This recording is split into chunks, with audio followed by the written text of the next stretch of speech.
ونستعينه ونستغفره ونؤمن به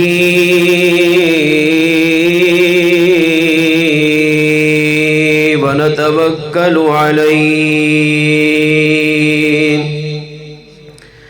ونعوذ بالله من شرور أنفسنا ومن سيئات أعمالنا من يهده الله فلا مضل له ومن يضلله فلا هادي له ونشهد أن لا إله إلا الله وحده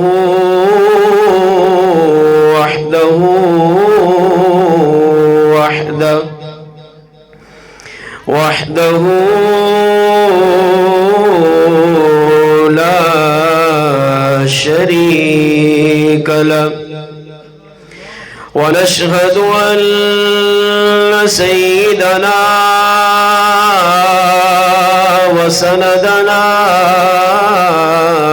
وحبيبنا وطبيبنا وغوثنا وغياثنا ومغيثنا ودادانا ومعيننا وفريدنا ونزامنا وسراجنا ومنيرنا ومقصودنا وموجودنا وأعلانا وأولانا ومولانا ومأوانا وملجانا وراحة قلوبنا وشفاء صدورنا ونور أعيننا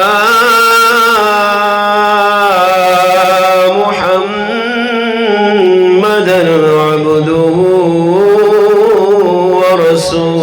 ورسوله أما بعد فأعوذ بالله من الشيطان الرجيم بسم الله الرحمن الرحيم قال يا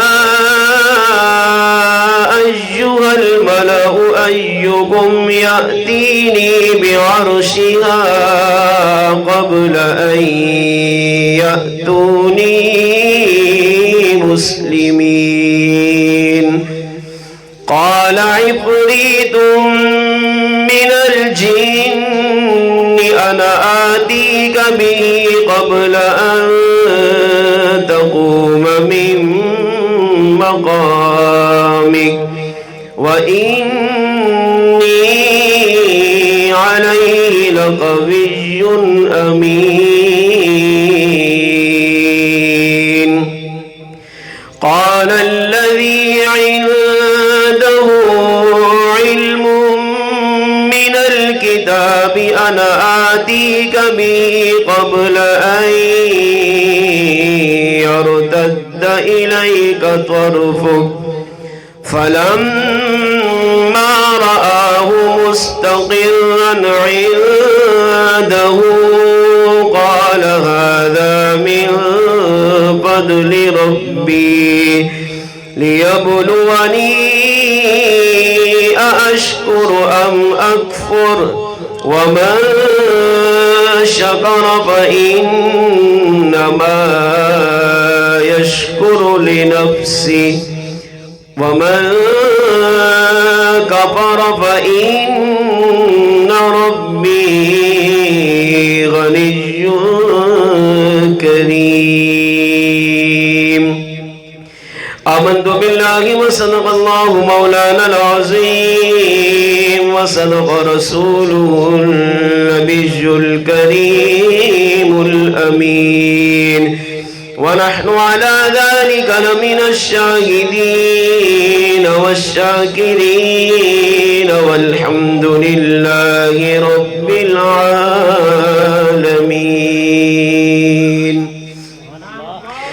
صرف اللہ اللہ کرنے سے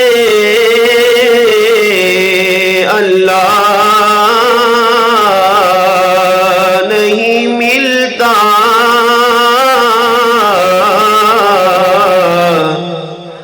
صرف اللہ اللہ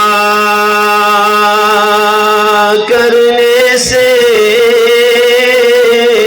اللہ نہیں ملتا، اللہ والے جو اللہ سے ملا دیتے ہیں، نگاہ بلی میں وہ تاثیر دیکھی،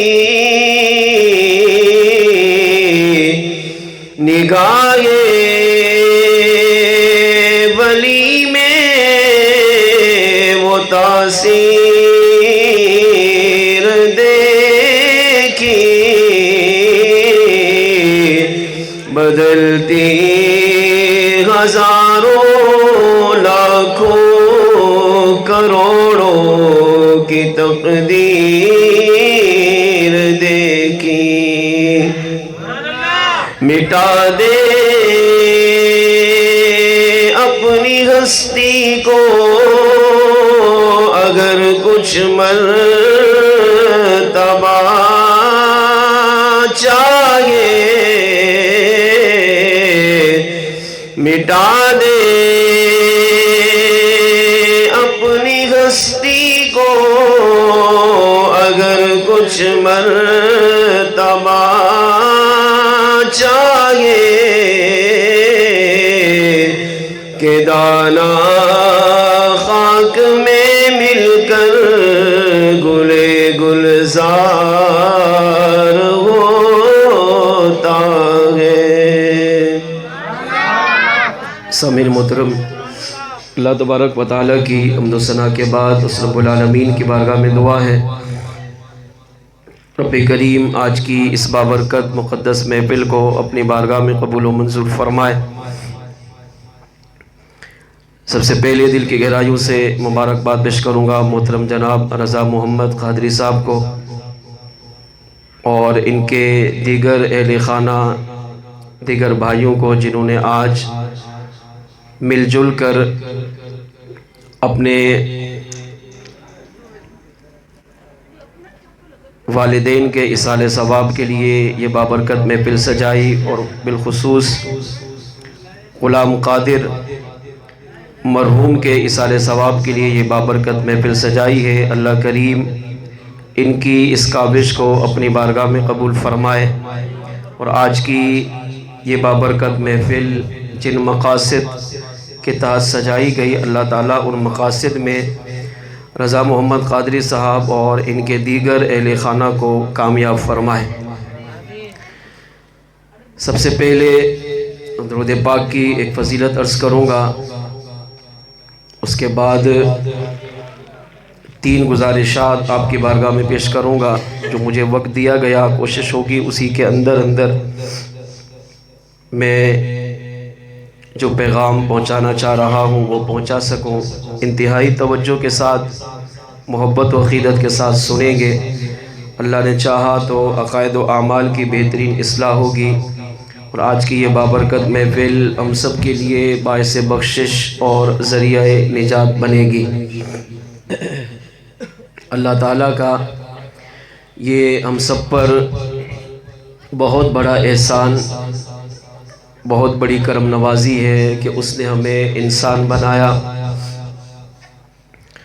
انسانوں میں مسلمان بنایا، مسلمانوں میں مومن سنی عاشق رسول بنایا، اور اس پرفتن دور میں اللہ تعالیٰ کی ایک بہت بڑی نعمت دعوت اسلامی کا اللہ تعالیٰ نے ہمیں ساتھ عطا فرمایا۔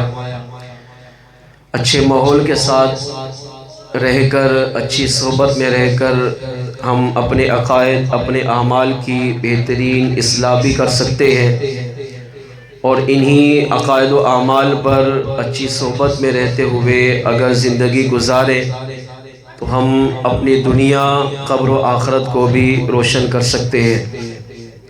امتی کے لیے ایک بہت بڑی سعادت، ایک بہت بڑی نعمت، ایک بہت بڑی غنیمت یہ ہے کہ امتی اپنے آقا صلی اللہ تعالیٰ علیہ وآلہ وسلم کی ذات اقدس پر درود پاک پڑھنے کی عادت بنا لیں۔ علامہ شیخ عبدالحق محدث دہلوی رحمۃ اللہ تعالیٰ علیہ اپنے کتاب مدارج النبوت میں لکھتے ہیں، امتی اگر چاہتا ہے کہ میں امام الانبیاء صلی اللہ علیہ وسلم کی بارگاہ میں مقبول ہو جاؤں، حضور کی بارگاہ میں محبوب ہو جاؤں، حضور کی بارگاہ میں منظور نظر بن جاؤں، مصطفیٰ جان رحمت مجھے بھی دیگر عاشقان رسول کی طرح اپنی نگاہوں میں رکھے، مجھے بھی آقا صلی اللہ علیہ وسلم اپنی نظر رحمت میں جگہ عطا فرمائیں، اور میں کائنات میں، دنیا میں جب بھی جہاں بھی اپنے آقا صلی اللہ علیہ وسلم کو پکاروں تو امام الانبیاء صلی اللہ علیہ وسلم میری پکار کو سنیں، میری مشکل کشائی فرمائیں، میری فریاد رسی کریں۔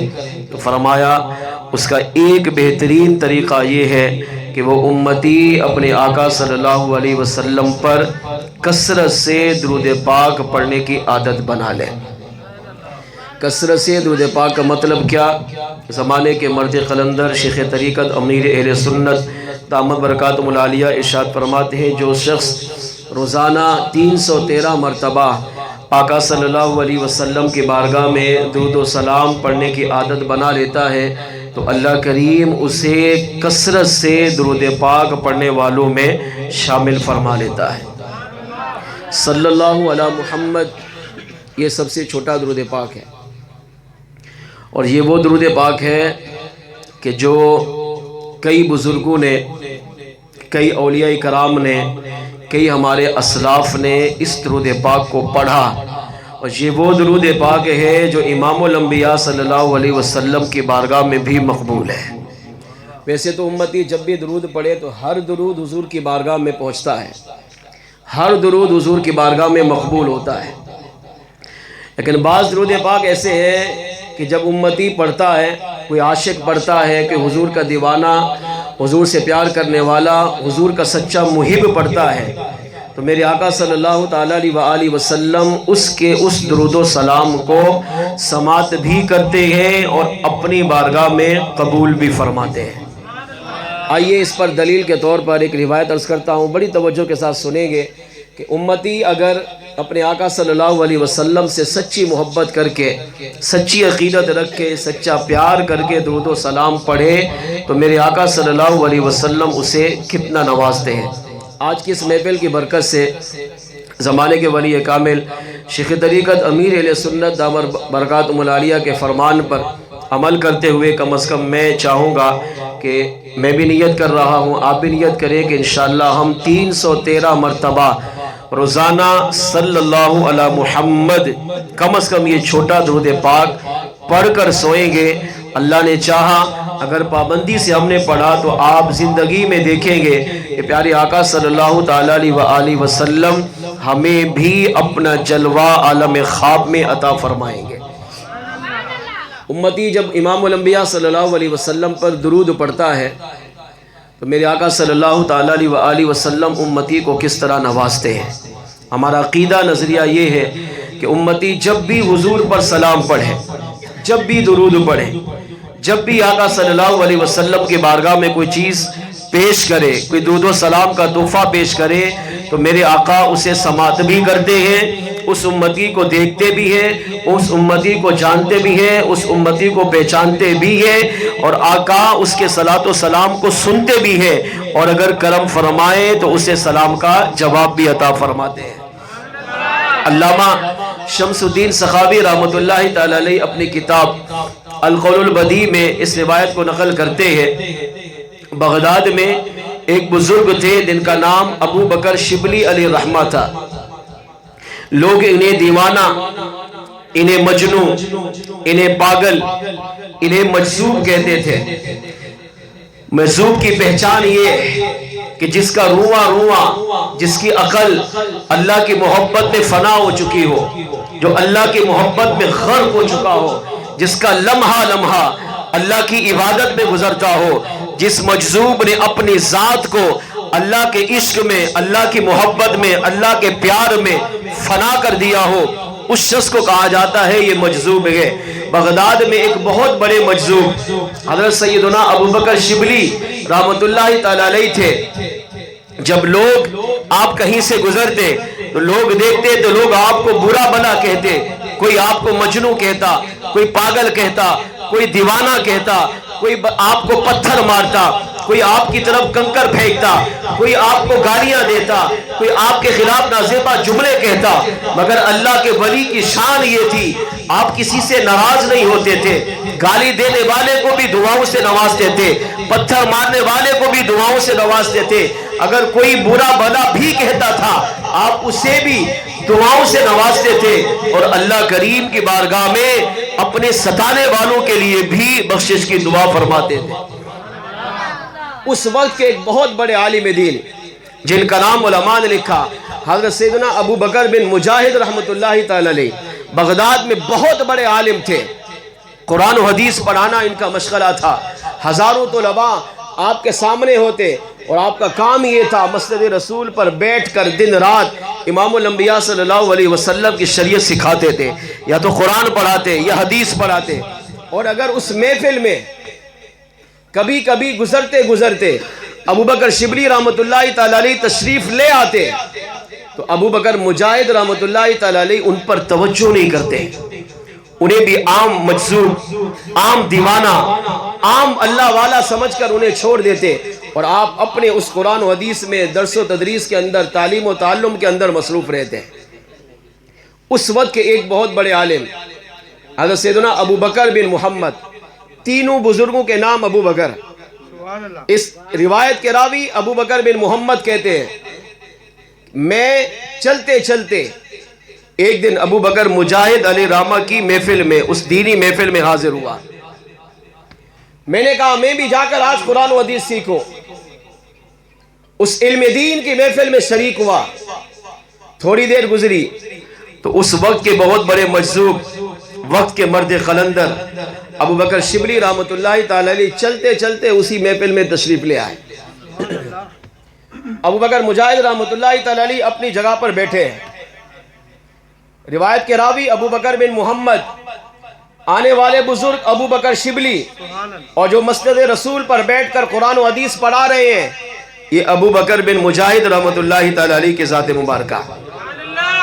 اب ابو بکر بن محمد کا جملہ سنیں، وہ کہتے میں اس دینی محفل میں شریک تھا کہ چلتے چلتے ابو بکر شبلی جو بغداد کا بہت بڑا مجذوب، بہت بڑا دیوانہ، اللہ کی محبت میں فنا ہونے والا، جب اس محفل میں آیا تو میں نے دیکھا ابو بکر مجاہد رحمت اللہ تعالی علیہ پڑھاتے پڑھاتے جب ان کی نظر ابو بکر شبلی پر پڑی تو اپنی مسند سے کھڑے ہو گئے،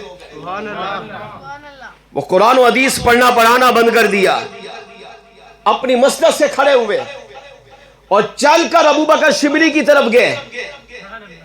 وہ پیچھے بیٹھے تھے، انہیں وہاں جا کر اٹھایا، سینے سے لگایا، پیشانی پہ بوسہ دیا، ہاتھ چوما اور ہاتھ سے پکڑ کر اپنے قریب لا کر مسجد رسول کے برابر میں بٹھایا۔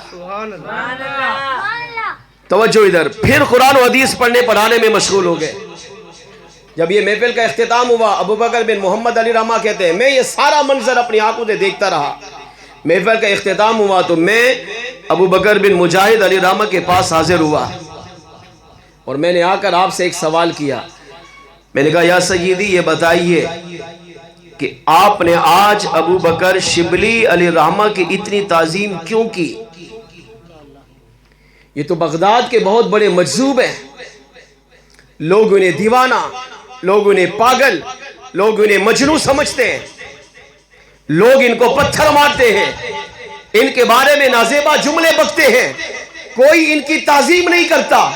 اور آپ کی محفل میں یہ پہلے بھی کئی مرتبہ ہے، آپ نے کبھی ان پر اتنی توجہ نہیں کی، مگر آج خلاف معمول جب ابو بکر شبلی علی رحمہ محفل میں آئے تو آپ اپنی مسجد سے اٹھے، ان کے پاس چل کر گئے، انہیں وہاں سے پیچھے جا کر اٹھایا، سینے سے لگایا، ہاتھوں کو بوسہ دیا، پیشانی پہ بوسہ دیا، اور پھر بڑی ادب، بڑے احترام، بڑی تعظیم کے ساتھ ان کو وہاں سے اٹھا کر لائے اور اپنے قریب بٹھا کر ان کا اتنا ادب کیوں کیا؟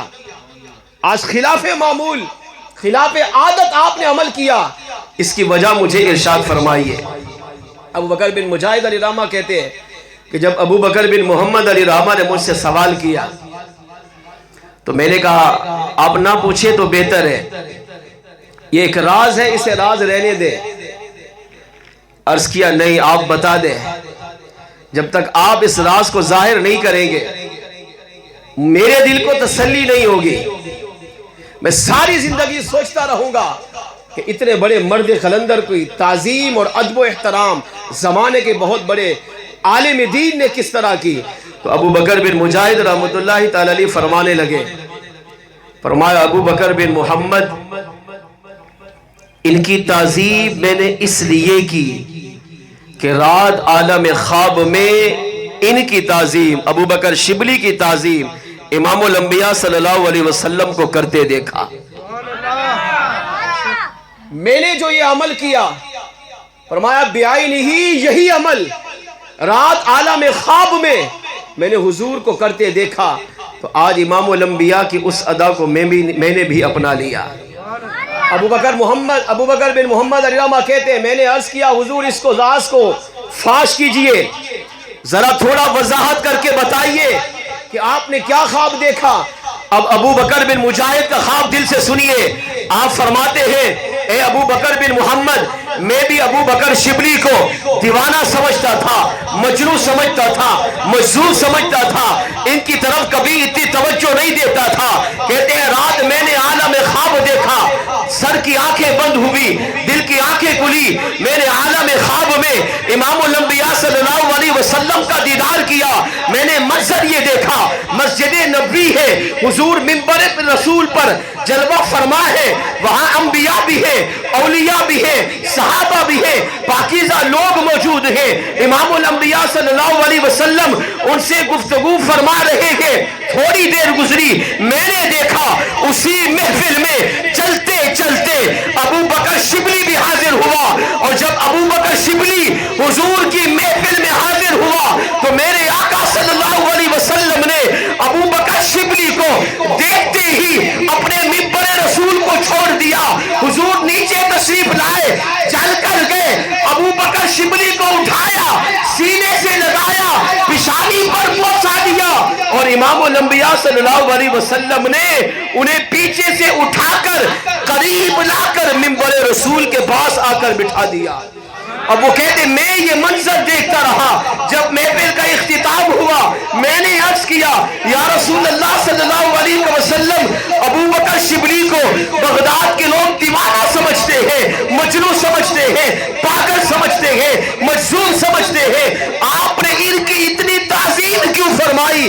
امام الانبیاء صلی اللہ علیہ وسلم نے غیب کی خبر دیتے ہوئے ارشاد فرمایا ابو بکر بن مجاہد تم جانتے نہیں ابو بکر شبلی کو اگرچہ لوگ دیوانہ کہتے ہیں مگر یہ ہماری بارگاہ میں منظور نظر بن چکے ہیں، یہ ہمارے عاشق صادق ہیں، یہ ہم سے سچا پیار کرتے ہیں، اور ان کا ایک عمل ہمیں بڑا پسند آیا.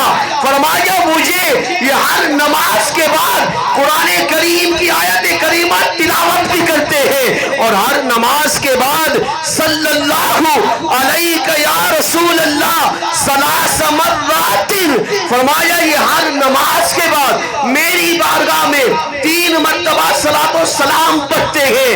اسی وجہ سے ہم نے اس ابو بکر شبلی کو اپنے سینے سے لگا کر زمانے کا بہت بڑا ولی کامل بنا دیا ہے۔ اس سے پتا چلا ابو بکر بن مجاہد کہتے میں وہاں روتا رہا کہ میں نے یہ کیا کیا، میں نے تو ساری زندگی ان کو دیوانہ سمجھا، پاگل سمجھا، مجذوب سمجھا، مگر ان کا مقام و مرتبہ حضور کی بارگاہ میں اتنا اعلیٰ تھا کہ میرے آقا صلی اللہ علیہ وسلم نے منبر رسول سے اٹھ کر جا کر ابو بکر شبلی کو اٹھایا، سینے سے لگایا، پیشانی پہ بوسہ دیا، اپنے قریب میں آ کر بٹھا کر اپنی امت کو پیغام دیا کہ جو میرا امتی مجھ سے سچی محبت کرتا ہے، پیار کرتا ہے، عقیدت رکھتا ہے، ہماری بارگاہ میں صلاۃ و سلام پڑھتا ہے، ہم اپنے اس امتی کے سلام کو سنتے بھی ہیں اور اسے اپنی بارگاہ میں منظور نظر بھی بنا دیتے ہیں۔ اس سے یہ بھی پتا چلا امتی جب بھی اپنے آقا پر صلاۃ و سلام پڑھتا ہے میرے آقا اسے دیکھتے بھی ہے، جانتے بھی ہے، پہچانتے بھی ہے۔ ابو بکر مجاہد کہاں تھے؟ بغداد شریف کے عالم۔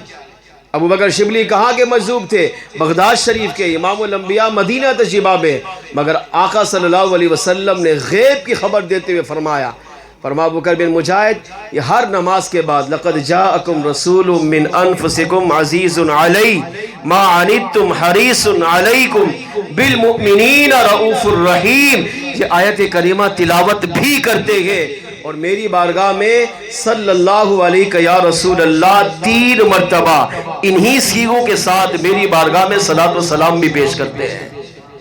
اس سے پتہ چلا امتی جب بھی حضور کی بارگاہ میں درود و سلام پڑھتا ہے اللہ کریم اپنے آقا صلی اللہ علیہ وسلم کو اتنا اختیار، اتنا کمال عطا کرتا ہے کہ میرے آقا اس کے صلاۃ و سلام کو سنتے بھی ہیں، اس پر کرم نوازی بھی فرماتے ہیں اور اسے اپنے اس سلام کا جواب بھی عطا فرماتے ہیں۔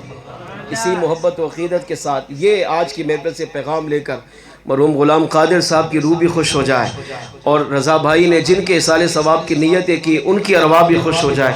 آپ بھی نیت کر کے دیکھیں، محفلیں ہوتی رہتی ہیں مگر محفل سے کچھ لے کر اٹھیں۔ محفل میں آنا، بیان سننا، بیٹھنا، لنگر کھانا، ساری باتیں اپنی جگہ باعث برکت ہیں، ساری باتیں درست ہیں، ساری باتیں جائز ہیں، مگر کمال یہ ہے کہ اس محفل سے کوئی ایک پیغام لے کر جائے، اسی پیغام پر ساری زندگی قائم رہے، عمل کرتے رہے۔ اللہ کریم ایسی بابرکت محافل کے صدقے مسلمان کی دنیا کو بھی سنوار دیتا ہے، اس کی قبر و آخرت کو بھی سنوار دیتا ہے۔ آئیے مل کر محبت و عقیدت کے ساتھ بارگاہ رسالت میں درود پاک نذرانہ پیش کیجئے۔ الصلاۃ والسلام علیک یا سیدی یا رسول اللہ، الصلاۃ والسلام علیک یا سیدی یا حبیب اللہ، الصلاۃ والسلام علیک یا سیدی یا حبیب اللہ وعلی آلک واصحابک یا سیدی یا رحمتا للعالمین۔ مل کے بواز بلند صلی اللہ علیہ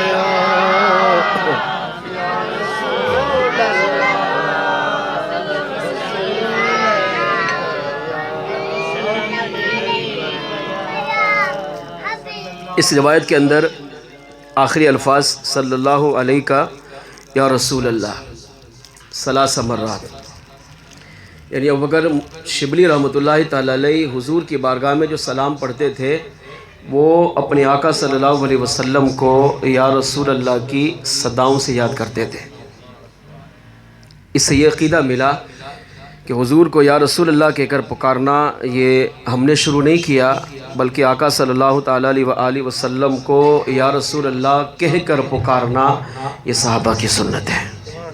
صحابہ کے بعد 1400 سالہ تاریخ میں ہر نبی، ہر ولی، ہر غوث، ہر قطب نے آقا صلی اللہ علیہ وسلم کو یا رسول اللہ کہہ کر پکارا، اور یا رسول اللہ کہہ کر پکارنا یہ آقا صلی اللہ تعالیٰ علیہ وسلم کو بھی بہت پسند ہے۔ تو میں چند اشعار پڑھوں گا، میں چاہوں گا آپ بھی میرے ساتھ مل کر ان اشعار میں شامل ہوں، تاکہ ہم اپنے آقا صلی اللہ تعالیٰ علیہ وسلم کا کر کے اس کو یا رسول اللہ کہہ کر پکار کر صحابہ کرام علیہ مرضوان کی سنت پر بھی عمل کریں، اور ابو بکر شبلی رحمۃ اللہ تعالیٰ علیہ کی اس سنت پر بھی عمل کریں۔ کوئی لب خاموش نہ رہے، مل کے پڑھیں گے انشاءاللہ، ذوق شوق نصیب ہوگا۔ یہاں یقیناً 40 سے زیادہ مسلمان بیٹھے ہیں، اور اعلیٰ حضرت فرماتے ہیں کہ جہاں 40 مومن جمع ہو وہاں ایک اللہ کا ولی ہوتا ہے، اللہ کا نیک بندہ ضرور ہوتا ہے، اور اس ایک نیک کے صدقے اللہ سب کا بیڑا پار کر دیتا ہے۔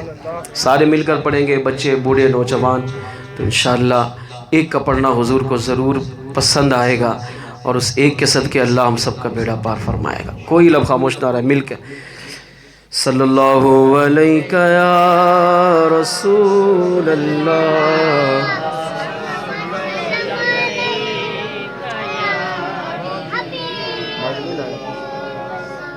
صلی اللہ علیہ یا رسول اللہ۔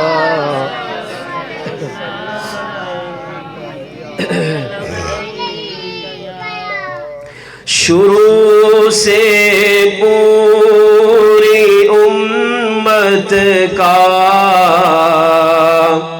ہے نعرہ یا رسول اللہ، شروع سے پوری امت کا ہے نعرہ یا رسول اللہ، بڑی تحقیق سے ہم نے پکارا یا رسول اللہ، بڑی تحقیق سے ہم نے پکارا زمین سمٹی ہوئی ان کے آگے ہاتھ کی مانند، زمین سمٹی ہوئی ان کے آگے ہاتھ کی مانند، انہیں معلوم ہے کس نے پکارا یا رسول اللہ، انہیں معلوم ہے کس نے پکارا یا رسول اللہ، بڑی تحقیق سے ہم نے پکارا یا رسول اللہ، قسم اللہ کی آقا سن رہے ہوں گے مدینے میں، قسم اللہ کی آقا سن رہے ہوں گے مدینے میں، ذرا مل کر لگاؤ تم بھی نعرہ یا رسول اللہ، ذرا مل کر لگاؤ تم بھی نعرہ یا رسول اللہ، بڑی تحقیق سے ہم نے پکارا یا رسول اللہ، علی فرماتے ہیں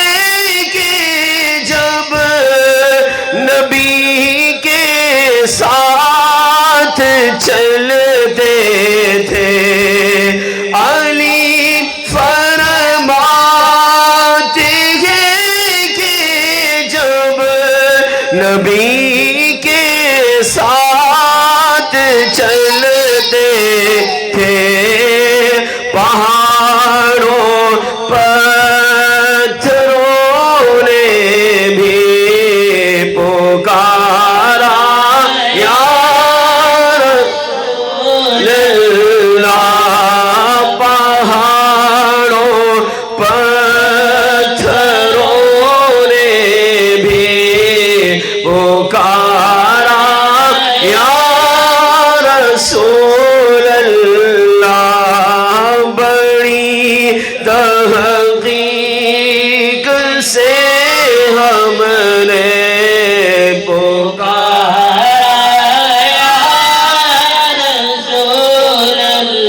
صحیح مسلم میں لکھا ہے صحابہ نے لگایا تھا صحیح مسلم میں لکھا ہے صحابہ نے لگایا تھا مدینے کے گلی کوچوں میں نعرہ یا رسول اللہ مدینے کے گلی کوچوں میں نعرہ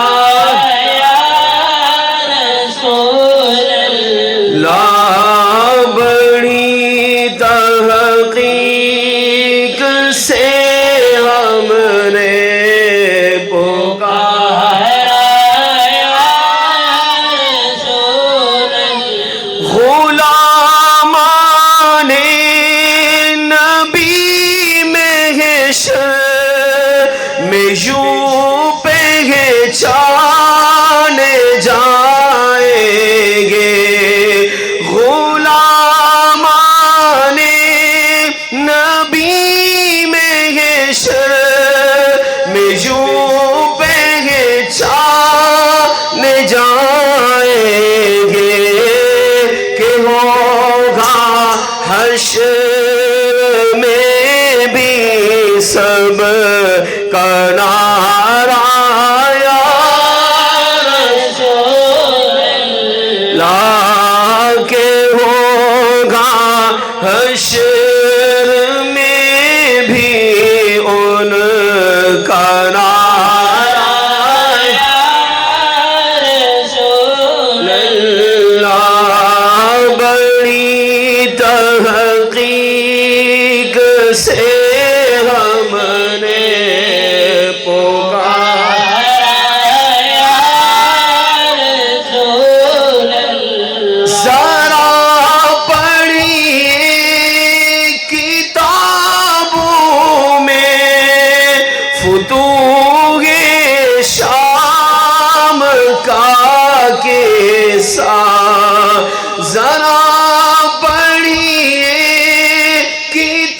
کتابوں میں فتوح شام کا قصہ صحابہ کا بھرا لشکر پکارا یا رسول اللہ صحابہ کا بھرا لشکر پکارا یا رسول اللہ بڑی تحقیق سے ہم نے پکارا یا رسول نہیں ہے کام بزدل کا نہ ڈر ہے جو بھی کرتا ہے نہیں ہے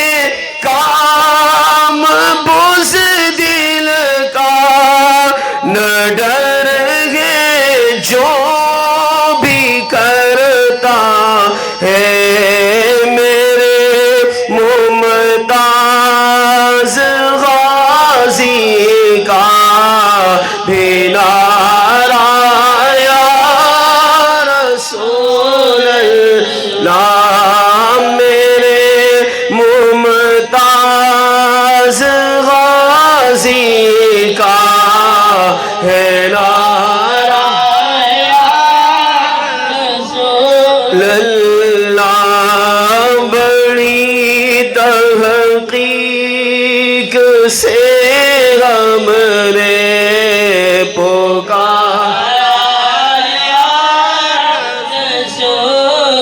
شفاعت لازمی ہوگی اسی کی دیکھ لینا تم شفاعت لازمی ہوگی اسی کی دیکھ لینا تم حشر کے روز بھی جس نے پکارا یا رسول اللہ حشر کے روز بھی جس نے پکارا یا رسول اللہ شروع سے پوری امت کا ہے نعرہ یا رسول اللہ بڑی تحقیق سے ہم نے پکارا یا رسول اللہ بڑی تحقیق سے ہم نے پکارا یا رسول اللہ۔ اللہ کریم اب سب کا پڑھنا اپنی بارگاہ میں قبول فرمائے۔ آئیے جو آیت کریمہ میں نے تلاوت کی ہے اس کے تحت چند باتیں آپ کی بارگاہ میں پیش کرتا ہوں، انشاءاللہ توجہ سے سنیں گے تو اللہ نے چاہا تو عقائد و اعمال کی بہترین اصلاح ہوگی۔ اللہ کریم نے قرآن پاک پارہ 19 سورۃ النمل آیت نمبر 39 تا 40 میں ارشاد فرمایا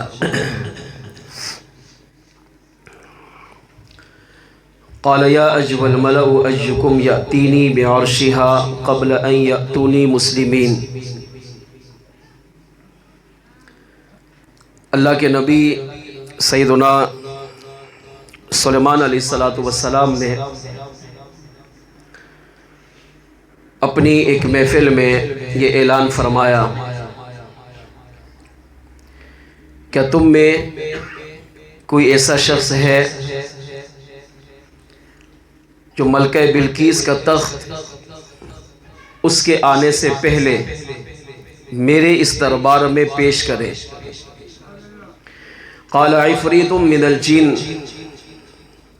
آپ کے دربار میں جنات بھی موجود تھے، تو جنات کا ایک بہت بڑا سردار اپنی جگہ سے کھڑا ہوا، اس نے کہا کہ اے اللہ کے نبی، میں بلقیس کا تخت اس کے یہاں پہنچنے سے پہلے آپ کے قدموں میں پیش کروں گا۔ اللہ کے نبی سلیمان علیہ السلام نے فرمایا وقت کتنا لگے گا؟ اس نے کہا انا آتیک بہ قبل ان تقوم من مقامک، جتنی دیر آپ یہاں پر بیٹھے ہیں یہاں سے اٹھنے سے پہلے تخت آپ کے قدموں میں حاضر ہوگا۔ اللہ کے نبی سلیمان علیہ السلام نے فرمایا تو بیٹھ جا۔ پھر اعلان کیا کیا تم میں کوئی ایسا ہے یا ایھا الملأ، اے گروہ، اے انسانوں کے گروہ، اے جنات کے گروہ، کیا تم میں کوئی ایسا ہے کہ ملکہ بلقیس کی آمد سے پہلے اس کا تخت یہاں لائے؟ تو قرآن کریم کہتا ہے قال الذی عنده علم من الکتاب، سلیمان علیہ السلام کی اس محفل سے ایک شخص کھڑا ہوا جس کا نام آصف بن برخیہ تھا، اور طاقت کمال کیا تھی؟ سلیمان علیہ السلام پر اللہ تعالیٰ نے جو صحیفے اتارے اس میں سے تھوڑا سا علم اللہ نے اس آصف بن برخیہ کو بھی عطا فرمایا۔ علم من الکتاب، کتاب میں سے تھوڑا سا علم جانتا تھا۔ اس نے کہا میں ملکہ بلقیس کی آمد سے پہلے اس کا تخت آپ کے قدموں میں پیش کروں گا۔ اللہ کے نبی سلیمان علیہ السلام نے ارشاد فرمایا وقت کتنا لگاؤ گے؟ اس نے کہا انا آتیک بہ قبل ان یرتد الیک طرفک۔ کہا وقت کی بات ہی نہیں ہے، دیر لگانے کی بات ہی نہیں ہے، بس آپ پلک جھپکے آنکھیں بند کر کے کھولیں۔ آپ آنکھ بند کریں گے، کھولیں گے نہیں، اس سے پہلے تخت آپ کے قدموں میں حاضر ہوگا۔ اللہ کے نبی سلیمان علیہ السلام نے فرمایا جاؤ لاؤ۔ آپ نے آنکھوں کو بند کیا۔ اب آنکھ بند کرنے میں کتنی دیر لگ رہی ہے؟ یہ آنکھ بند ہو رہی ہے۔ ہم اگر چاہیں تو ٹک ٹکی باندھ کر نہیں دیکھ سکتے، تھوڑی دیر بعد آنکھوں میں تکلیف شروع ہو جائے گی، پانی آنا شروع ہو جائے گا۔ آنکھ بند کی، پلک جھپکی، کھولی۔ جب سلیمان علیہ السلام نے آنکھ بند کی، کھولی تو تخت آپ کے قدموں میں حاضر تھا۔ اللہ کے نبی سلیمان علیہ السلام کی عاجزی دیکھے، فرمایا قال ھذا من فضل ربی، یہ میرے رب کا فضل ہے۔ یہ آیت کریمہ کا میں نے کچھ مفہوم آپ کے بارگاہ میں عرض کیا۔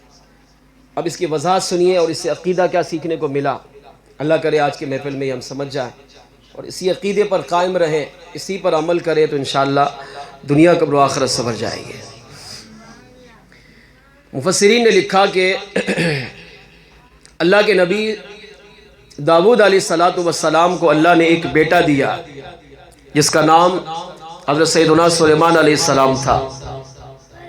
داؤد علیہ السلام یہ بھی کمال کے نبی تھے، اللہ نے ان کو بھی بڑا مقام دیا، انہی کو اللہ نے بیٹا سلیمان علیہ السلام عطا فرمایا۔ سلیمان علیہ السلام کا کمال یہ تھا کہ اللہ نے پوری کائنات کی بادشاہت آپ کو عطا فرمائی۔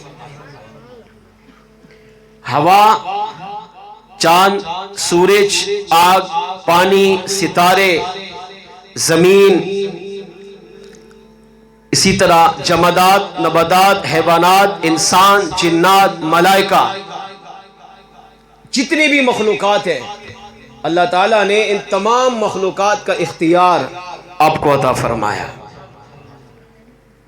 کمال کے اللہ کے نبی سلطنت کر گئے، کائنات پر بہت بڑی بادشاہت اللہ کے نبی سلیمان علیہ السلام نے کی۔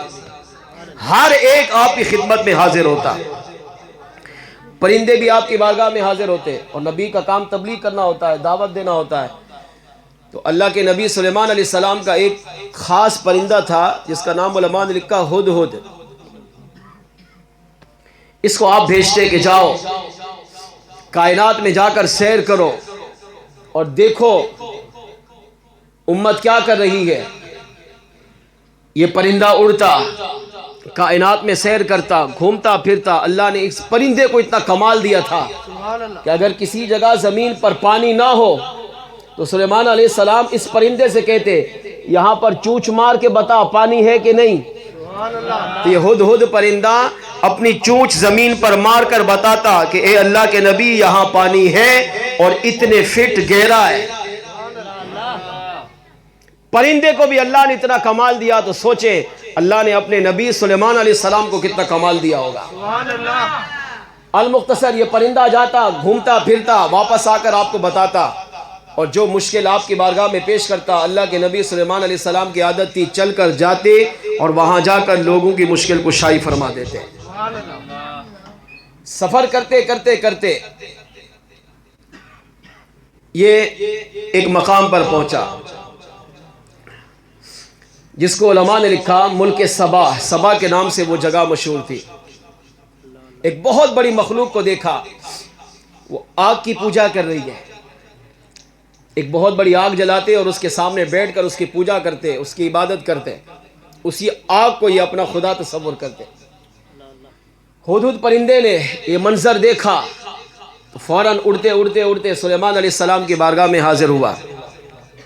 بہت تفصیل علماء نے بیان کی، میں اس کا خلاصہ عرض کر رہا ہوں۔ عرض کیا کہ آج میں نے ایک قوم کو دیکھا، ملک سبا میں گیا، ایک قوم کو دیکھا جو آگ کی پوجا کر رہی تھی، آگ کو اپنا خدا سمجھ رہی تھی۔ آپ اللہ کے نبی ہیں، چلیے ان کے لیے دعا مانگیے۔ اللہ انہیں ہدایت عطا فرمائے اور اس آگ کی پوجا سے بچا کر دین اسلام کا دامن انہیں بھی عطا فرما دے۔ سلیمان علیہ السلام نے خط لکھا، اس ملک سبا کی جو بادشاہ تھی، ملکہ تھی، اس کا نام قرآن کہتا ہے کہ ملکہ بلقیس تھا۔ آپ نے خط لکھا، سورۃ النمل میں یہ پوری تفصیل موجود۔ خط لکھا کہ آپ اسلام قبول کیجئے، یہ جس آگ کی آپ پوجا کر رہی ہیں یہ خدا نہیں ہے، یہ جھوٹا خدا ہے۔ خدا وہ ہے جس نے اس آگ کو پیدا کیا۔ کئی ہیرے جواہرات، سونے چاندی، اعلیٰ سے اعلیٰ کپڑے، ملکہ بلقیس نے خط پڑھا، یہ سارے سامان لے کر خط کا جواب لکھ کر پھر سلیمان علیہ السلام کی بارگاہ میں پیش کیا۔ جب ملکہ بلقیس کا خط سلیمان علیہ السلام کی بارگاہ میں پہنچا، آپ نے خط کو پڑھا تو اس نے اسلام لانے کے بارے میں آپ سے مشورہ طلب کیا، وقت مانگا، آپ نے اسے وقت دیا۔ کافی مدت گزری، ملکہ بلقیس نے اپنی قوم میں تبلیغ کی، لوگوں کو بتایا، لیکن لوگ مائل نہیں ہو رہے تھے۔ ظاہر بات ہے لوگ مائل تب ہوتے ہیں جب عقل سے کچھ دیکھیں، جب اللہ کا نبی کوئی معجزہ دکھائے یا اللہ کا ولی کوئی کرامت دکھائے تو پھر انسان کا دل، انسان کی عقل اس طرف متوجہ ہوتی ہے۔ تو سلیمان علیہ السلام نے ملکہ بلقیس کو دعوت کی، کہا کہ چلو تم یہاں پر آ کر ہماری دعوت کھا جاؤ۔ ملکہ بلقیس نے دعوت قبول کی، اور قرآن کریم میں ہے ملکہ بلقیس نے اب دعوت قبول کرنے کے بعد یہ ملک سبا سے چلی اور اللہ کے نبی سلیمان علیہ السلام کی طرف بڑھنے لگی۔ ملکہ بلقیس کا تخت تھا، کہاں تھا؟ 7 کمروں میں بند، یعنی ملکہ بلقیس کا ملک سبا میں بہت بڑا عالیشان محل، 7 کمرے، 7ویں کمرے میں وہ تخت موجود جو سونے، ہیرے، جواہرات، چاندی سے بنا ہوا تھا۔ سفر کتنا؟ علماء نے کہا 1000 میل کا سفر، کئی مہینوں کا سفر تھا۔ وزنی کتنی بڑا کتنا تھا؟ علماء نے لکھا 40 گز چوڑا اور 80 گز لمبا، اور وزنی کتنا تھا؟ 1000 ٹن وزنی تھا۔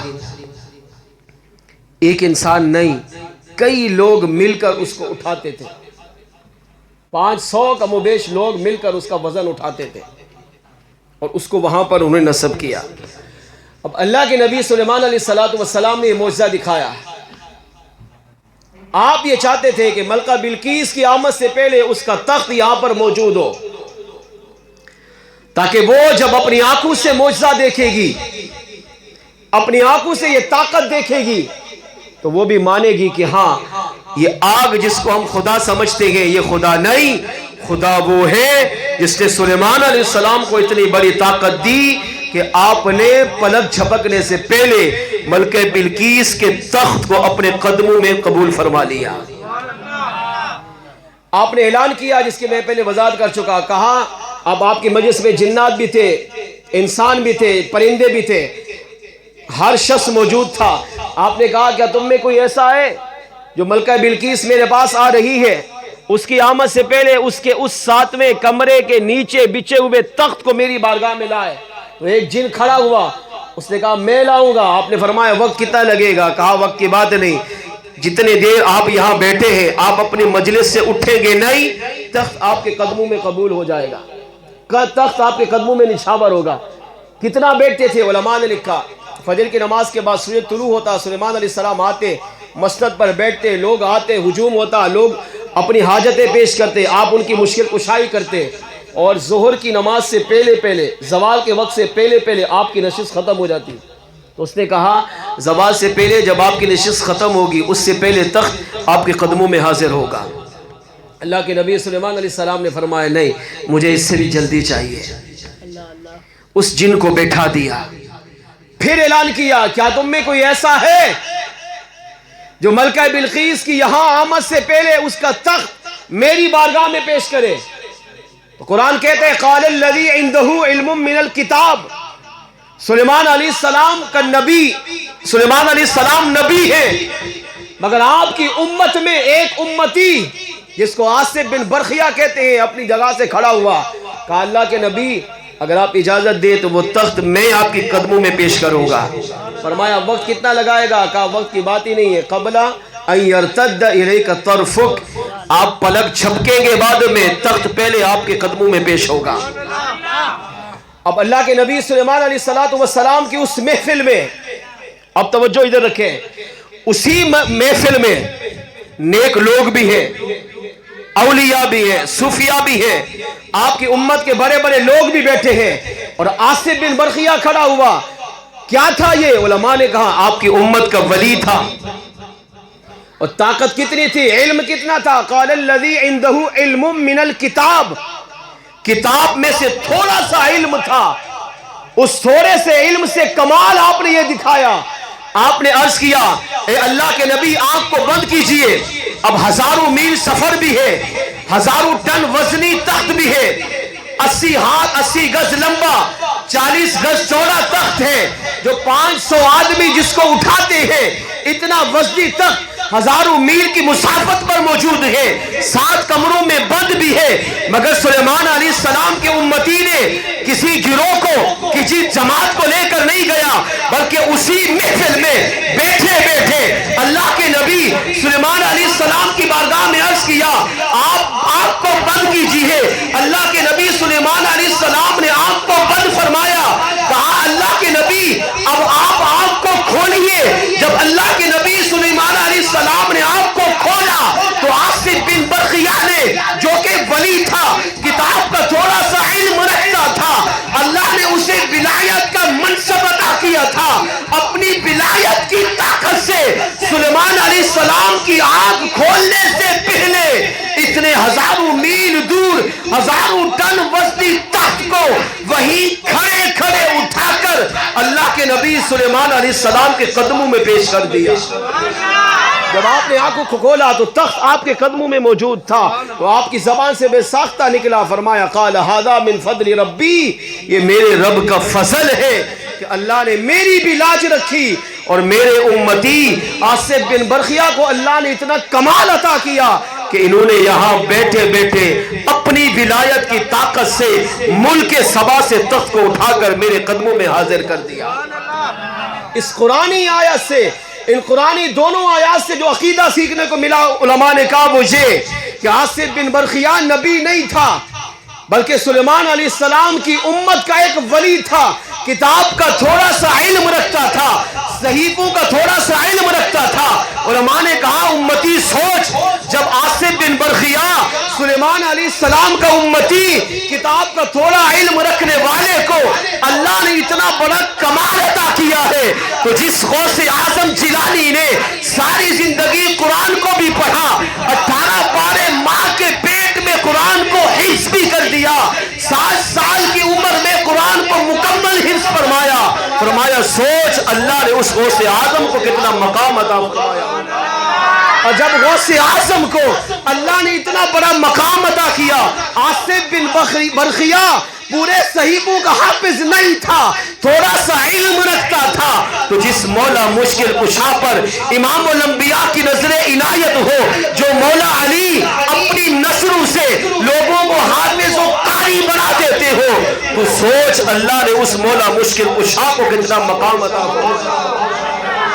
فرمایا۔ اس سلیمان علیہ السلام کے امتی کے ولی کی اتنی شان ہے جو کتاب کا تھوڑا سا علم رکھتا ہے، تو جس نبی پر خود کتاب نازل ہوئی، جس نبی کے قلب مقدس پر پورا قرآن اترا، جس نبی پر اللہ نے پورے قرآن کو لا ریب کتاب کو اتارا، فرمایا سوچ اللہ کریم نے تیرے امام الانبیاء کو کتنا مقام عطا فرمایا۔ اس سے عقیدہ سیکھنے کو ملا، اللہ کے ولی کو اللہ طاقت دیتا ہے، کمال دیتا ہے، شان دیتا ہے۔ اللہ کا ولی جہاں بھی بیٹھا ہو وہ اپنے مریدوں کی خبرگیری بھی کرتا ہے، ان کی دستگیری بھی فرماتا ہے، ان کی مشکل کشائی بھی فرماتا ہے، اور اللہ کا ولی اپنے رب کی عطا کردہ طاقت سے جو چاہے امت کی خیرخواہی بھی کرتا ہے، اور جہاں چاہے وہاں جا کر اللہ کی عطا سے امت کی خبرگیری بھی فرما دیتے ہیں۔ مل کر پڑھ لیجئے، یہ شان ہے ان کے غلاموں کی، یہ شان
سے اعظم کی شان ہے اعلیٰ حضرت کی شان ہے اعلیٰ حضرت کی سردار کا عالم کیا ہوگا ہر کوئی فدا ہے ان دیکھے ہر کوئی فدا ہے ان دیکھے ہر کار کا عالم کیا ہوگا. اس سے پتہ چلا کہ اللہ اپنے ولیوں کو یہ طاقت، یہ کمال، یہ قدرت دیتا ہے،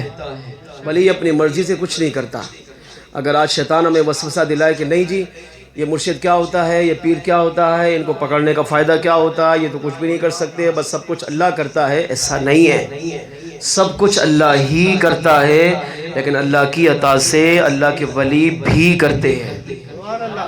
اللہ خالق ہے، مالک ہے، رازق ہے، جبار ہے، قہار ہے، ستار ہے، غفار ہے. وہ اپنی شان میں اپنی مثل آپ ہے، اس کا کوئی ثانی نہیں ہے، اس کا کوئی شریک نہیں ہے.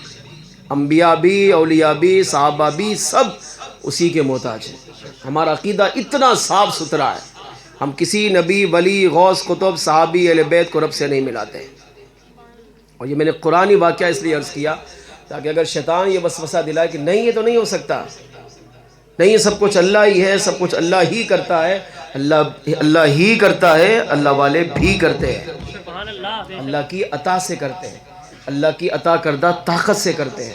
اپنی مرضی سے، اپنے اختیار سے، اپنے کمال سے نہیں کرتے. اللہ کی عطا کردہ طاقت سے اللہ والے جو چاہے کر سکتے ہیں.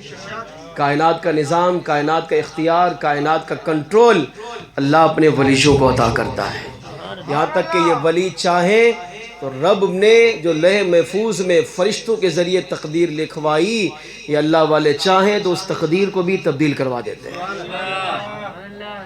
جی ہاں، اللہ والوں کا دامن پکڑنے کا یہی فائدہ ہے کہ اللہ والے اپنے مریدین، اپنے محبین، اپنے متوسلین، اپنے پیاروں کو ہمیشہ اپنی نگاہوں میں رکھتے ہیں. 3 باتیں عرض کرنی تھی مگر جو مجھے وقت دیا وہ بالکل اختتام کی طرف ہے. ایک ہی بات عرض کر کے اجازت چاہتا ہوں، صلاۃ و سلام کی طرف آتے ہیں. آخری بات انتہائی توجہ سے آپ سنیں گے تاکہ آج کی اس بابرکت محفل سے ایک پیغام لے کر اٹھیں. قرآن سے ثابت ہوا کہ اللہ کے ولی کی کرامت حق ہے، اس کا انکار کرنے والا کافر ہے. کرامت کا انکار، قرآن کا انکار. اور یہی کرامت نہیں، پورا قرآن کرامتوں سے بھرا ہوا ہے. سبحان اللہ. ایسی ایسی کرامتیں قرآن کریم کے اندر موجود ہیں، انسان سنے تو اس کی عقل حیران ہو جائے. لہذا زندگی میں آج کی محفل سے یہ عقیدہ لے کر اٹھے، زندگی میں کبھی بھی اللہ کے ولی کے بارے میں برا نہ کہیں، نہ سوچے، نہ سنے. کہیں بھی نہیں، سنے بھی نہیں، سوچے بھی نہیں. ہر اللہ والے سے محبت کریں، ہر اللہ والے کی عقیدہ دل میں رکھیں. اور اگر آپ کسی کے مرید نہیں ہیں تو پھر مرید بن جائیے. ہمارے پاس نمازیں، روزہ، حج، زکوٰۃ، صدقہ خیرات، نیک اعمال کتنے ہیں ہم سب کو پتہ ہے. کچھ بھی نہیں ہے. کوئی بھی یہ دعویٰ نہیں کر سکتا کہ نہیں میں نے تو بہت نمازیں پڑھ لی، میں نے بہت روزے رکھ لیے، میرے پاس ایسے ایسے اعمال ہیں کہ بس میں تو مجھے رب کی رحمت پر امید ہے کہ بس بخشا جاؤں گا. نہیں، اللہ کی رحمت پر امید رکھنی چاہیے. اللہ کا خوف بھی ہو، امید بھی ہو. خوف اور امید کے بیچ میں زندگی گزارے. اتنا خوف بھی نہ ہو کہ اللہ کی رحمت کی امید بھی چھوڑ دے، اور اتنی امید بھی نہ ہو بس جی اللہ بخشنے والا ہے، بخش دے گا، نماز نہ پڑھے، روزے نہیں رکھے، کوئی پرواہ نہیں ہے، اللہ بڑا کریم ہے، بخش دے گا. ایسا نہیں ہے. اسی نے شریعت دی ہے، اسی نے نظام دیا ہے، اسی نے ہمیں سب کچھ عطا کیا ہے. یہ تو اس کا کرم ہے کہ اس نے ہمیں بن مانگے انسان بنایا، بن مانگے حضور کا امتی بنایا ہے، بن مانگے حضور کا غلام بنایا. آج کی محفل سے اپنے آپ کو بدلے. تبدیلی کے نعرہ تو ویسے لگ رہا ہے نا، تو اپنے آپ کو تبدیل کریں. ہمارے عقائد الحمدللہ بہت اچھے ہیں، اعمال کی طرف آئیے.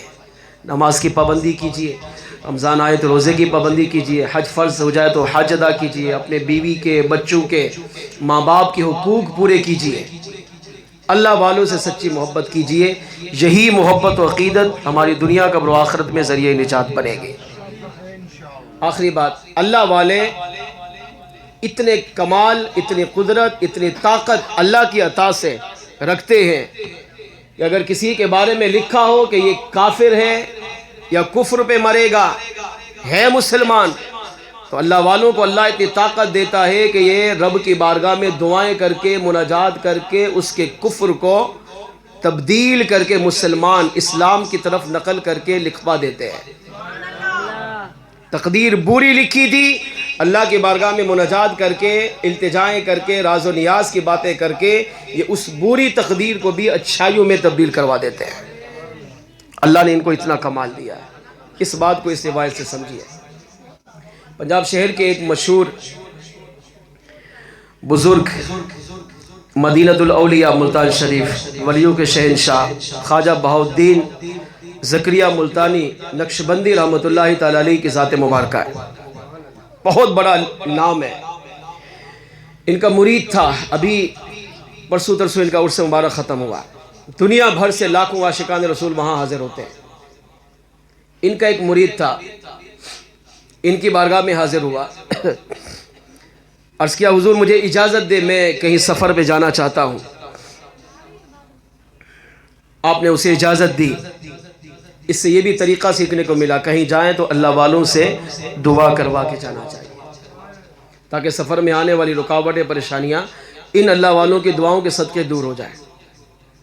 آپ نے اجازت دی، رخصت کیا، دعاؤں سے نوازا۔ اب یہ مرید اپنے گھر سے چلا، تھوڑی دیر بعد واپس آیا، اور ان کے ساتھ ان کی 7 سالہ بیٹی تھی۔ عرض کیا حضور میں چاہتا ہوں میری اس بچی کو آپ یہیں اپنے گھر پہ رہنے دیں، کیونکہ میرا اور کوئی والی وارث نہیں ہے، مجھے کسی پر اعتماد بھی نہیں ہے۔ آپ کے آستانے میں رہے گی، آپ کی خدمت کرے گی، آپ کی دیکھ بھال کرے گی، اور جب میں واپس آؤں گا تو آپ سے آ کر اس امانت کو لے جاؤں گا۔ آپ نے ارشاد فرمایا، خواجہ بہاؤالدین زکریہ ملتانی علیہ الرحمہ نے فرمایا نہیں، اسے آپ ساتھ لے جاؤ یا کسی اور رشتہ دار کے یہاں ٹھہرا دو۔ اس نے کہا نہیں، آپ سے بہتر کوئی جگہ نہیں ہے۔ آپ نے اس کی بیٹی کو اپنے پاس قبول کیا، وہ آپ کا مرید چلا گیا۔ اب یہ بچی آپ کی خدمت کرتی رہی، جہاں آپ تشریف فرما ہوتے تھے جھاڑو دے دیتی، آپ کھانا کھاتے تو برتن دھو دیتی، آپ کو وضو کی حاجت ہوتی تو پانی پیش کر دیتی، آپ کے آستانے کی خادمہ بن گئی۔ مگر بہاؤالدین زکریہ ملتانی علیہ الرحمہ کی شان کمال یہ تھا کہ 7 سال کی بچی کی طرف بھی نگاہ اٹھا کر نہیں دیکھتے تھے۔ یہ اللہ والے۔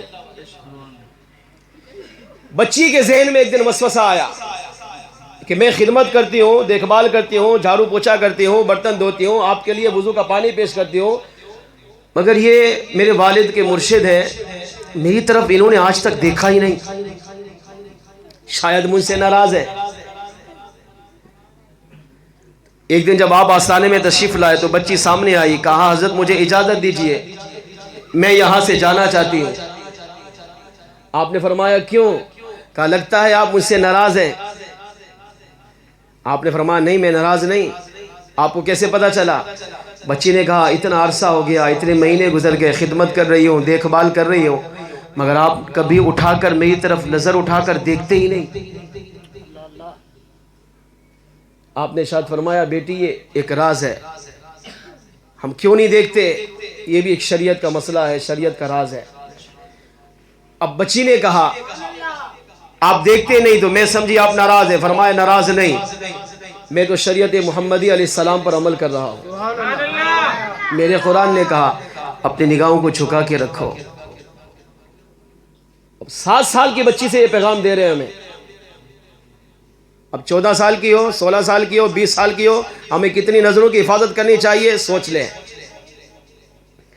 بچی نے کہا چلے ایک مرتبہ دیکھیں۔ میرے چہرے پہ نگاہ ڈالیں پھر میں نہیں جاؤں گی۔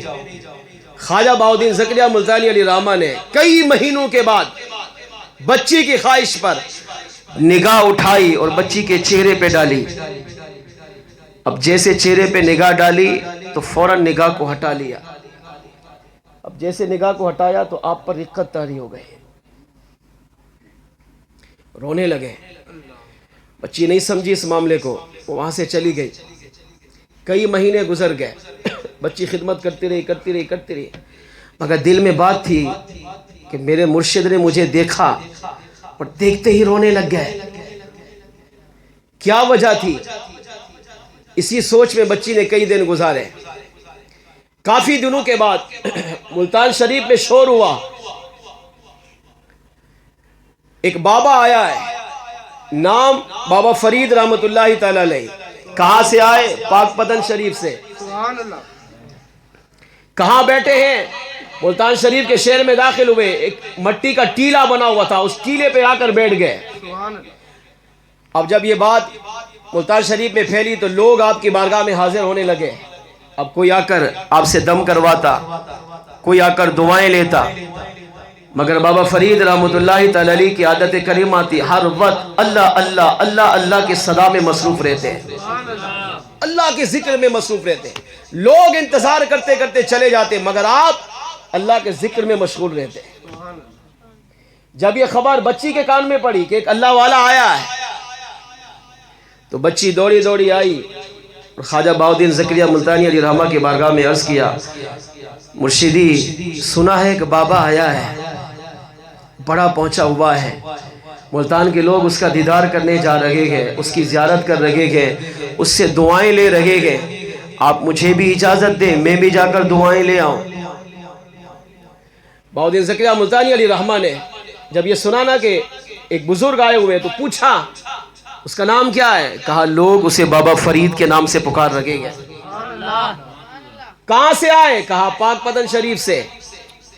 اب بہاؤالدین زکریا ملتانی علیہ الرحمہ کا انداز دیکھیں، اتنے بڑے مرد قلندر، وقت کے غوث کتب ابدال تھے، فوراً بچی کی طرف دوبارہ دیکھا اور کہا بیٹی جا، اور جانے کا بہانہ بھی سن، پانی کا لوٹا بھر اور بابا فرید کے پاس جا، جب لوگ چلے جائیں تو مت جانا، جب بابا فرید تمہیں دیکھے تو انہیں کہنا میں تمہاری آپ کی خدمت کے لیے حاضر ہوئی ہوں، آپ مجھ سے اس پانی کے ذریعے وضو کر لیں۔ بچی اٹھی، لوٹا بھرا، دوڑی بابا فرید کی طرف، آپ اسی مٹی کے ٹیلے پر، ریت کے ٹیلے پر بیٹھے اللہ کی عبادت میں مصروف ہیں، اللہ کے ذکر میں مشغول ہیں، اللہ اللہ کی صدائیں سے پورا ملتان شریف کا وہ صحرا گونج رہا ہے۔ لوگ آتے گئے جاتے رہے، آتے رہے جاتے رہے، جب سب چلے گئے بچی آپ کی بارگاہ میں حاضر ہوئی، کہا بابا آپ کو وضو کرانے آئی ہوں، اور بابا فرید رحمت اللہ تعالی علیہ نگاہیں چکا کر دیکھتے رہے۔ کہا وضو کرانے آئی ہوں؟ آپ نے فرمایا مجھے وضو کی حاجت نہیں۔ پھر ذکر میں مشغول ہو گئے، پھر فارغ ہوئے، پھر دیکھا بچی موجود، کہا بیٹی تم گئی نہیں؟ کہا آپ کو وضو کرا کے جاؤں گی۔ کہا تمہیں کس نے بھیجا؟ کہا میرے مرشد بہاؤالدین زکریا ملتانی علیہ الرحمہ نے۔ کہا کیا کہا؟ کہا انہیں وضو کرا کے آنا۔ کہا بیٹی میرا وضو ہے چلے جائیے۔ کہا برکت کے لیے دوبارہ کر لیجئے۔ بابا فرید رحمت اللہ تعالی علیہ نے اب وضو کیا، بچی نے پانی ڈالا، اور جب پانی ڈالا، اب ڈال رہی ہو تو ظاہر چہرہ جھکے گا، بچی جھکی ہوئی تھی، آپ بیٹھے ہوئے تھے، تو جب بچی جھکی تو بابا فرید علیہ الرحمہ کی نگاہ بچی کے چہرے پر پڑی۔ اب چہرے پر پڑی تو پھر دیکھتے ہی رہ گئے، ہاتھ سامنے، بچی پانی ڈال رہی ہے لیکن نگاہ یہاں ہے۔ پانی کا لوٹا ختم ہو گیا، بچی دوڑی دوڑی اپنے مرشد کے پاس آئی، کہا آپ نے کہا وہ بہت بڑے پہنچے ہوئے ہیں، انہوں نے میرے چہرے پہ نگاہ ڈالی تو ہٹا ہی نہیں رہے، وہ تو مجھے گھور کے دیکھ رہے ہیں، پانی کا وضو کرانا، پانی سے وضو کرانا تھا، ابھی تک تو ہاتھ بھی نہیں دھلے۔ بہاؤدین زکریا ملتانی علی راما پر قربان، ولی کو دیکھیں اللہ کتنا کمال دیتا ہے. فرمایا بیٹی فوراً دوسرا لوٹا بھر، جا انہیں پورا وضو کرا کے آ. بچی نے لوٹا بھرا، دوڑی دوڑی بابا فرید کے پاس آئی، کہا بابا جی وضو کیجئے. آپ نے کہا پانی ڈالو. بچی نے پانی ڈالنا شروع کیا. آپ کی نگاہ بچی کے چہرے پر. دوسرا لوٹا بھی ختم. اب بچی کو تھوڑی حیرت ہوئی، گھبراہٹ ہوئی کہ بابا میرے چہرے سے نگاہ ہٹا ہی نہیں رہا. دوڑی دوڑی واپس بابا بہاؤدین زکریا ملتانی علی راما کی بارگاہ میں آئی. کہا مرشدی وہ تو مجھے دیکھ ہی رہا ہے. کہا بچی بس تیرا کام ہونے والا ہے، تیسرا لوٹا لے کے جا. بچی نے پھر پانی بھرا، لوٹا اٹھایا، دوڑی بابا فرید کے پاس. بابا جی وضو کیجئے. آپ نے کہا ڈالو پانی. اب بچی نے پانی ڈالنا شروع کیا. اب آپ نے وضو کیا اور جب پانی ڈالا نگاہ چہرے پر تو تھوڑی دیر کے بعد آپ نے زبان سے کہا الحمدللہ رب العالمین. اب آپ نے وضو کیا، آدھے لوٹے میں وضو کو مکمل کیا. اب بچی دوڑی دوڑی آئی بہاؤدین زکریا ملتانی علی راما کی بارگاہ میں. کہا مرشدی وضو کرا لیا. جب بچی آئی تو آپ نے بھی فوراً بچی کی طرف دیکھا تو پیشانی پہ دیکھ کر کہا الحمدللہ رب العالمین. بچی کو بڑی حیرت ہوئی. اب بچی سے برداشت نہ ہوا. وہ پہلے جانتی تھی، پہلے سوچ و بچار میں تھی کہ میرے مرشد نے جب پہلی مرتبہ مجھے دیکھا تو رقت طاری ہوئی، زار و قطار رونے لگے. میں تو ابھی اس خیال میں تھی کہ اس میں راز کیا ہے، مگر یہ بابا جی کو وضو کرانا اور 2.5 لوٹوں کے بعد جا کے وضو کرنا اور میری پیشانی پہ تکتے رہنا اور پھر کافی دیر کے بعد کہنا الحمدللہ رب العالمین. پھر اپنے مرشد کی بارگاہ میں آئی اور مرشد کو آ کے واقعہ سنایا تو انہوں نے بھی پیشانی پر دیکھ کر کہا الحمدللہ رب العالمین. تو بچی نے کہا مرشدی یہ راز تو بتائیے، آپ مجھے دیکھنے پر روئے کیوں؟ مجھے وہاں پر بھیجا کیوں؟ اور پھر وہاں جا کر انہوں نے بھی وضو کرنے کے بعد کہا الحمدللہ رب العالمین. جب آپ کے پاس آئی تو آپ نے بھی مجھے دیکھ کر کہا الحمدللہ رب العالمین. یہ راز کیا ہے؟ آپ اللہ کے ولی ہیں. آپ نے فرمایا بیٹا رہنے دو. بچی نے کہا نہیں، میں آپ سے محبت کرتے ہوں، آپ کی خدمت کرتے ہوں، آپ کی غلام ہوں، آپ کی بیعت قبول کی ہے، آپ کی مریدنی بنی ہوں، میرا والد بھی آپ کا مرید ہے، آپ کو اللہ رسول کا واسطہ دیتی ہوں، اس راز کو مجھ پر ظاہر فرمائیے. اب بہاؤدین زکریا ملتانی رحمۃ اللہ تعالی علیہ نے جو راز بیان کیا وہ دل سے سنیے. آپ نے ارشاد فرمایا میری بیٹی جب میں نے پہلی مرتبہ تمہارے چہرے پہ نگاہ ڈالی تو تمہاری پیشانی پہ کفر لکھا تھا. تیرا باپ مسلمان، تو بھی مسلمان، لیکن پیشانی پہ تیری تقدیر میں کفر لکھا تھا. تیری تقدیر میں لکھا تھا کہ تیرا خاتمہ کفر پر ہوگا. تو دنیا میں تو مسلمان رہے گی مگر جب دنیا سے جائے گی تو حالت کفر پہ مرے گی. مجھ پر رقت طاری ہوئی، میں رویا.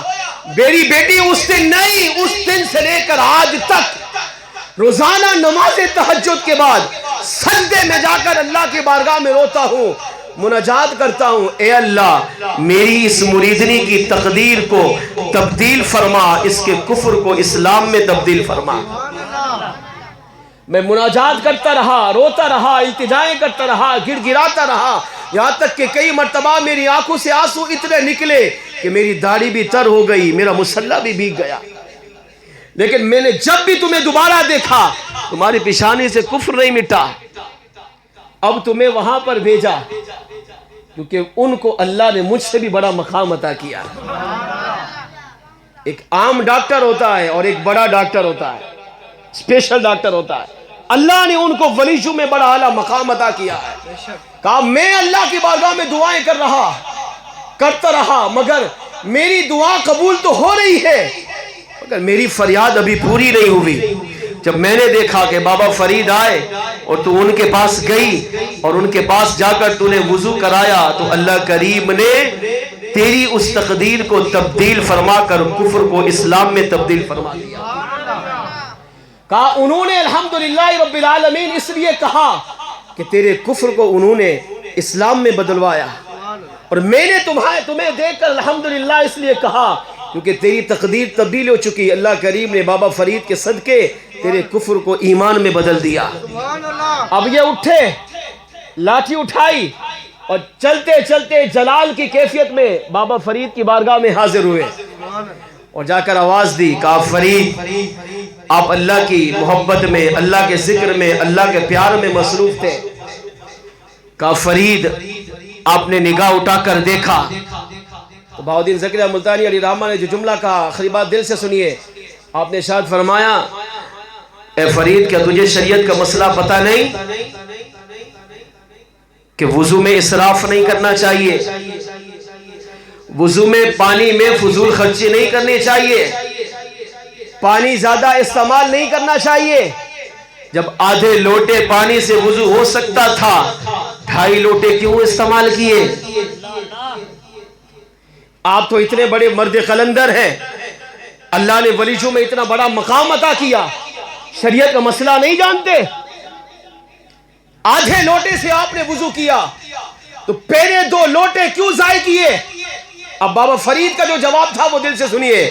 آپ نے ارشاد فرمایا, ہاں اے بہاؤالدین نقشبند علی رحمہ آپ صحیح کہہ رہے ہیں, شریعت کا مسئلہ میں بھی جانتا ہوں کہ آدھے پانی کے لوٹے سے, آدھے لوٹے سے بھی وضو ہو سکتا تھا, مگر میں نے 2.5 لوٹے اس لیے استعمال کیے کہ جس بچی کو آپ نے میرے پاس بھیجا تھا اس کی پیشانی پہ کفر لکھا تھا.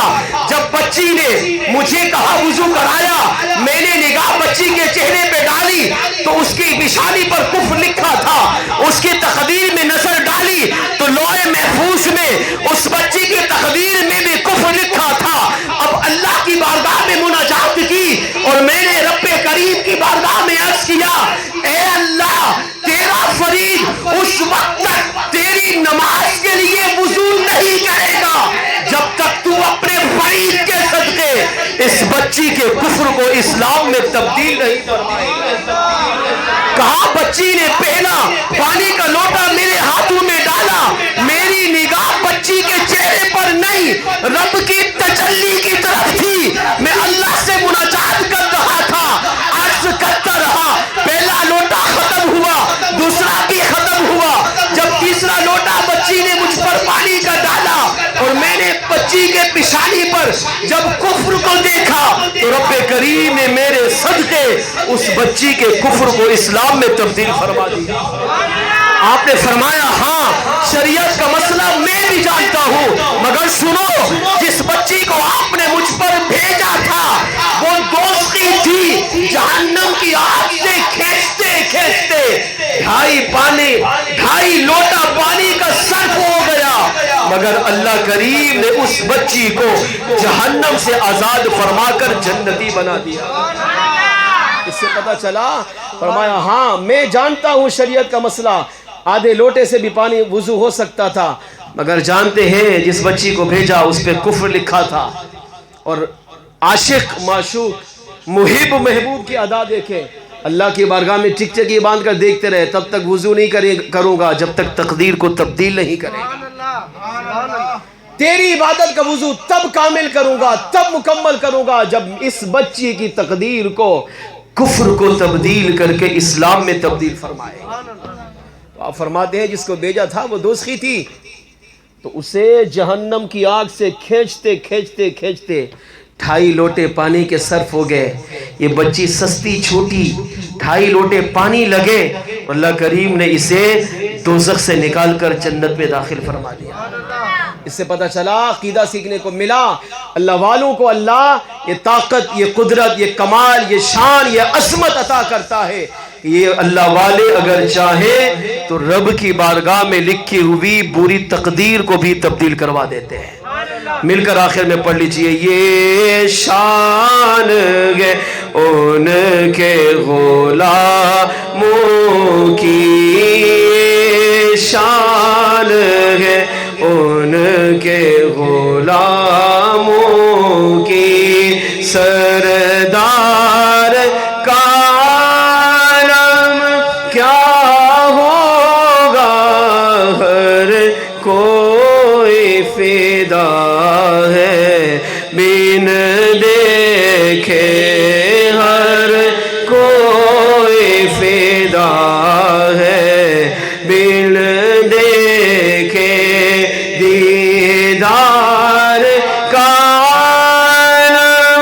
کیا ہوگا یہ شان ہے ان کے غلاموں کی قدموں میں جبی کو رہنے دو چہرے کا تصور مشکل ہے قدموں میں جبی کو رہنے دو چہرے کا تصور مشکل ہے جب چاند سے بڑھ کر ایڑی ہے جب چاند سے بڑھ کر ایڑی ہے رخ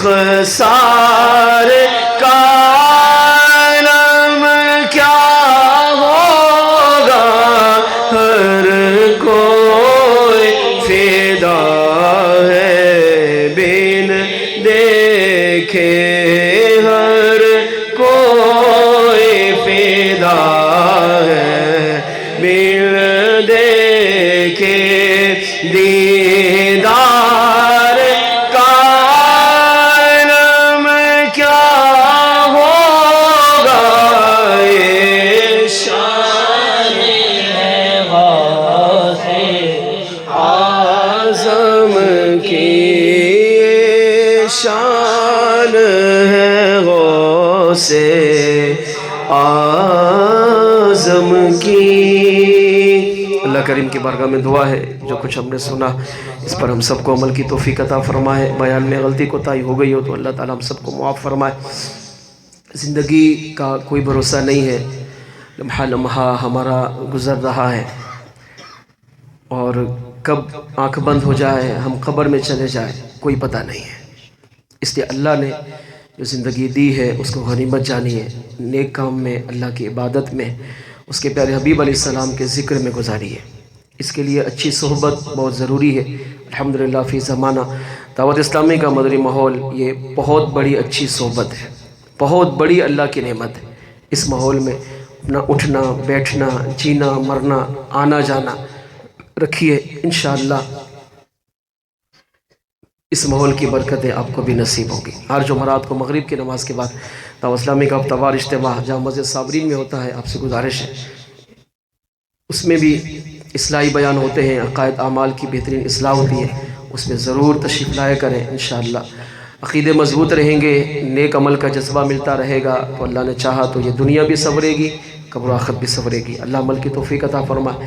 ہمارے لیے اوتھل کے عاشقان رسول کی ایک بہت بڑی خوشخبری ہے، 15 جنوری سے الحمدللہ ہمارے جہاں مسجد صابرین فیضان مدینہ میں 7 دن کا فیضان نماز کورس ہو رہا ہے۔ یہ کورس پہلے 30 دن کا تھا، یعنی 30 دن میں نماز سکھائی جاتی تھی، اب اس میں 3 وقت کا کھانا بھی، میڈیکل کی سہولت بھی، رہائش بھی، یہ مفت ہے، صرف اس لیے کہ حضور کی امت دین سیکھ سکے۔ نماز تو ہم پڑھتے ہی ہیں، اب نماز کا ہمارا حال کیا ہے یہ جب آپ اپنی نماز چیک کرائیں گے سنائیں گے تو پتہ چلے گا۔ پھر یہ کم کرتے کرتے کرتے 30 دن سے 20 دن پر آئے، پھر 15 دن پر آئے، پھر 12 دن پر آئے، پھر ابھی کم ہوتے ہوتے 7 دن کا ہو گیا۔ 7 دن کا رہائشی کورس یہ بھی ہمارے ہاں اوتھل میں 3-4 مرتبہ ہو چکا ہے، کئی عاشقان رسول نے کیا ہے۔ ابھی بھی اسی دسمبر کے آخری ہفتے کئی عاشقان رسول وہاں کراچی سے کر کے آئے، لیکن ہم نے یہاں کے حالات کے پیش نظر مدنی مرکز سے یہ خواہش ظاہر کی کہ آپ صرف 2 گھنٹے کا کورس رکھیں، کیونکہ 7 دن بھی ایک جگہ پر رکنا، مسجد میں ٹھہرنا، یہ ہمارے علاقے کے حساب سے اوتھل یا لسبیلا کے حساب سے بہت دشوار ہو رہا ہے۔ تو مدنی مرکز نے 7 دن سے بھی کم کر کے شفقت پر شفقت کر کے آپ نے ہمیں اجازت دی کہ آپ صرف روزانہ کے 2 گھنٹے میں یہ کورس کروائیں۔ اس میں یعنی صرف 2 گھنٹے ہم نے آنا ہے، وہاں پر بیٹھنا ہے اور اپنی نماز، اپنا قرآن، اپنے عقائد، اپنے اعمال درست کرنے ہیں۔ اتنی بڑی ہمارے لیے بہت بڑی سعادت ہے، یقین کریں کہ 7 دن میں صرف مغرب تا عشاء مشکل سے 1.25 گھنٹہ 1.5 گھنٹے کا ٹائم ہوتا ہے، صرف یہ دینا ہے میں آپ سے گزارش کروں گا آج کے محفل کے توسط سے کہ یہ کورس ضرور کیجئے. آپ خود بھی تشریف لائیں، اس کی دعوت کو عام کیجئے، دیگر مسلمانوں کو بھی لائیے. صرف 2 گھنٹے کے اندر انشاءاللہ 7 دن میں اگر آپ نے پابندی سے آنا جانا رکھا تو اللہ چاہے گا تو آپ کی نماز جو ہے وہ مکمل درست ہو جائے گی. کئی نماز کے مسائل، جس طرح نماز پڑھنا فرض ہے، نماز کو سیکھنا بھی فرض ہے. اور اگر نماز بغیر سیکھے کوئی پڑھتا ہے تو یاد رکھیے میرے آقا علیہ السلام نے فرمایا قیامت کے دن اس کی نماز اس کے منہ پہ ماری جائے گی. اس وقت پھر پچھتاوا ہوگا، میں نے تو 100 سال نمازیں پڑھی، ملا کیا؟ تو اس پچھتاوے سے بہتر ہے آج پچھتاوا کر لیں، آج تک یہاں پر آ جائیں، نماز درست کر لیں. انشاءاللہ آپ دیکھیں گے اس کی برکتیں دنیا کا آخرت میں نصیب ہوں گی. امید کرتا ہوں کہ آپ تشریف لائیں گے. صرف 2 گھنٹے. اللہ عمل کی توفیق عطا فرمائے. صلاۃ والسلام کے لیے کھڑے.